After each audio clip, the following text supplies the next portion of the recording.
The deep drive में आपका स्वागत है।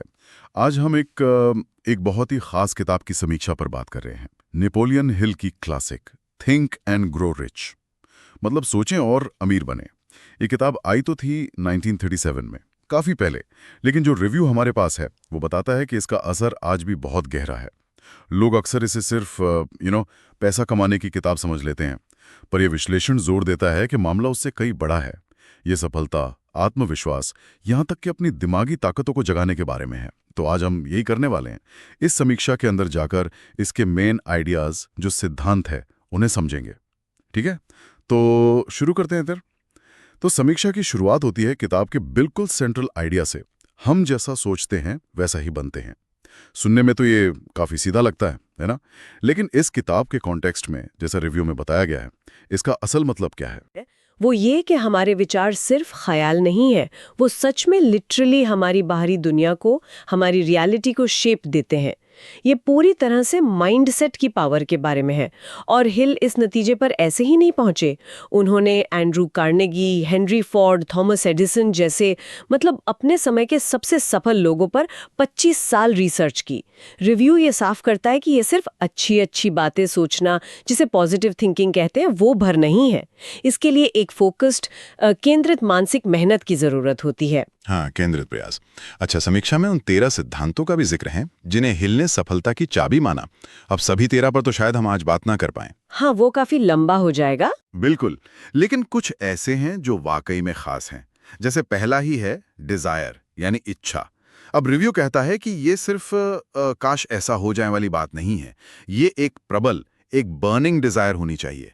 बिल्कुल क्रिस्टल क्लियर पता होना चाहिए कि चाहिए क्या, और उसके लिए आप क्या कीमत चुकाने को तैयार हैं। सही कहा। और सिर्फ इच्छा होना ही काफी नहीं है। उस इच्छा को हकीकत बनाने के लिए चाहिए फेथ, यानी विश्वास। समीक्षा ये बताती है कि ये विश्वास सिर्फ किसी बाहरी ताकत पे नहीं, बल्कि सबसे पहले खुद में होना चाहिए। अटूट विश्वास, सेल्फ कॉन्फिडेंस जिसे कहते हैं। और इसे मजबूत कैसे करें? उसके लिए है ऑटो सजेशन, यानी आत्म सुझाव। आत्म सुझाव मतलब खुद को बार बार याद दिलाना। बैठ जाएं, आपके बिलीफ सिस्टम का हिस्सा बन जाएं। अगर हम इसे ओवरऑल देखें तो ये अपने सचेत लक्ष्यों को अपने अंदर के गहरे विश्वासों के साथ अलाइन करने की बात है, एक सीध मिलाने की। समीक्षा के हिसाब से यही सफलता की नींव है। यहाँ बात और दिलचस्प हो जाती है।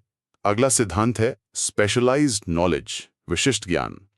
समीक्षा इसे जनरल नॉलेज यानी सामान्य ज्ञान से कई ज्यादा जरूरी बताती है। ऐसा क्यों? हाँ, और ये समझना जरूरी है कि क्यों। समीक्षा इस बात पर जोर देती है कि देखिए, सामान्य ज्ञान अक्सर बहुत फैला हुआ होता है ना, थोड़ा इसके बारे में, थोड़ा उसके बारे में, पर किसी एक चीज में गहराई नहीं होती। जबकि विशिष्ट ज्ञान किसी एक फील्ड में आपकी गहरी समझ, आपकी एक्सपर्टीज, वो आपको असल में एज देती है। रिव्यू का मानना है कि असली वैल्यू वहीं से क्रिएट होती है, और इसके साथ ही जुड़ी है ऑर्गेनाइज्ड प्लानिंग की जरूरत, संगठित योजना। अच्छा।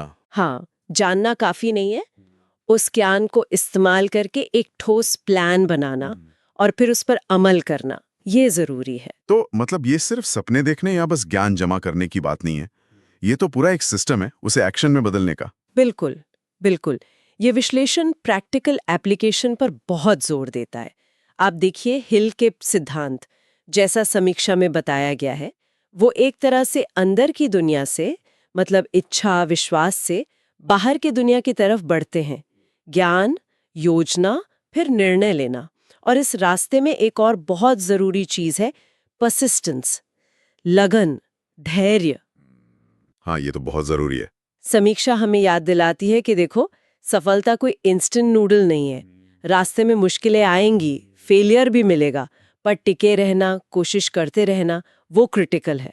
और फिर एक बड़ा यूनिक सा कॉन्सेप्ट है मास्टरमाइंड का, सामूहिक शक्ति। इसका मतलब हुआ कि अपने जैसे सोचने वाले काबिल लोगों का एक ग्रुप बनाना और मिलकर काम करना। हाँ जी, बिल्कुल, समान सोच वाले लोग। ये सिद्धांत तो आज के जमाने में, जहां हम टीम वर्क और नेटवर्किंग की इतनी बात करते हैं, बहुत ही रेलेवेंट लगता है। सही कहा। समीक्षा इस सिनर्जी पर रोशनी डालती है, जो ऐसे ग्रुप से बनती है जहां एक और एक मिलकर 11 होते हैं, वो वाली बात। ज्ञान, अनुभव, प्रेरणा, सबका आदान प्रदान होता है। रिव्यू कुछ और गहरी बातों को भी छूता है, जैसे सबकॉन्शियस माइंड, अवचेतन मन। रिव्यू के मुताबिक हिल इसे हमारे विश्वासों, हमारी आदतों, हमारे ऑटोमेटिक रिएक्शंस का कंट्रोल सेंटर मानते थे। अच्छा। हाँ, और इसे सही दिशा देना सफलता के लिए बहुत अहम है। फिर ब्रेन यानी हमारा मस्तिष्क, उसे एक ट्रांसमीटर और रिसीवर की तरह देखा गया है, जो विचारों को भेजता भी है और ग्रहण भी करता है। और यहाँ तक कि सिक्स्थ सेंस, छठी इंद्रिय या इंट्यूशन की भी बात है, जिससे रिव्यू कहता है कि ये अनुभव और इन सिद्धांतों पर अमल करने से धीरे धीरे विकसित होती है। एक तरह की एडवांस्ड समझ। ये मुख्य डर गिनाए गए हैं। गरीबी का डर, आलोचना का डर, बीमारी, प्यार खोने का डर, बुढ़ापा और मौत का डर। अरे बाप रे, ये तो जिंदगी के कुछ सबसे बड़े डर हैं। हाँ, बिल्कुल। और रिव्यू इस बात को अंडरलाइन करता है कि इन फियर्स, इन भयों पर जीत पाना सिर्फ जरूरी नहीं है, बल्कि ये पहली सीढ़ी है। रिव्यू के मुताबिक हिल का मानना था कि जब तक हमारा मन इन डरों से जकड़ा हुआ है, तब तक बाकी के सिद्धांत ठीक से काम ही नहीं कर सकते। अच्छा, मतलब ये डर हमें रोकते हैं। हाँ, ये हमारी क्षमता को लिमिट कर देते हैं, हमें रिस्क लेने से रोकते हैं। इस विश्लेषण से ये सवाल उठता है कि ये डर असल में लोगों को कितना पीछे धकेलते हैं। हिल का जो नजरिया था, जिसे रिव्यू बता रहा है, वो ये कि डर को पहले पहचानो और फिर उसे तर्क से, विश्वास से, पॉजिटिव ऑटो सजेशन से चैलेंज करो। यही उन पर काबू पाने का तरीका है। तो अगर हम इस सारी बातचीत को समेटे तो इस समीक्षा से निकलने वाले मुख्य सबक या की टेकअवेज क्या हुए? देखिए, समीक्षा कई मुख्य बातें हाईलाइट करती है। पहली और शायद सबसे बड़ी वो है पॉजिटिव सोच की क्रिएटिव पावर, कि हमारे विचार हकीकत बन सकते हैं। दूसरी, क्लियर गोल सेटिंग का महत्व, बिल्कुल साफ पता होना कि जाना कहाँ है। तीसरी, लगन और अटूट आत्मविश्वास, हार ना मानना और खुद पर यकीन रखना। चौथी, ऑर्गेनाइज्ड प्लानिंग और सहयोग की जरूरत, मतलब वो स्पेशलाइज्ड नॉलेज और मास्टरमाइंड वाले सिद्धांत। और आखिर में शायद सबसे जरूरी, अपने अंदर के डरों को पहचानना और उन पर जीत हासिल करना। लेकिन क्या समीक्षा में कुछ सावधानियां या बारीकियां भी बताई गई हैं? ऐसा तो नहीं कि ये सिद्धांत हर किसी के लिए हर हाल में काम कर जाएं? हाँ, अच्छा सवाल है। समीक्षा इस पर भी बात करती है। एक चीज जो सामने आती है वो है किताब की भाषा और उसका कॉन्टेक्स्ट। अब देखिए, ये 1937 में लिखी गई थी, हाँ, काफी पुरानी है। तो कुछ मिसालें या लिखने का स्टाइल आज के लोगों को थोड़ा ओल्ड फैशन लग सकता है। दूसरी बात, धन यानी पैसे पर इतना ज्यादा फोकस, कुछ लोगों को ये लिमिटिंग लग सकता है। क्या सक्सेस का मतलब सिर्फ अमीर बनना है? सही बात है। रिव्यू खुद इस सवाल को उठाता है और इसे एक संभावित आलोचना की तरह देखता है। साथ ही ये भी माना गया है कि कुछ सिद्धांत, जैसे वो सिक्स्थ सेंस वाला, वो थोड़े फिलोसॉफिकल या एब्स्ट्रैक्ट लग सकते हैं।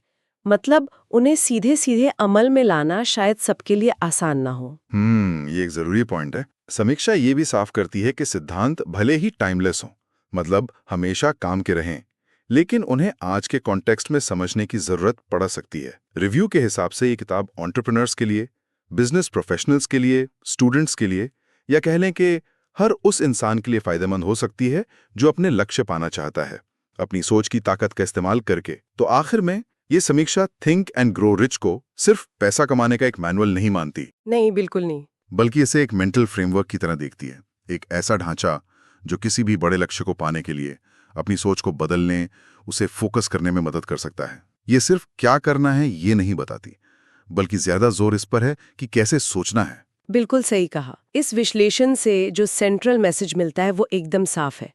सफलता की शुरुआत बाहर नहीं, अंदर होती है।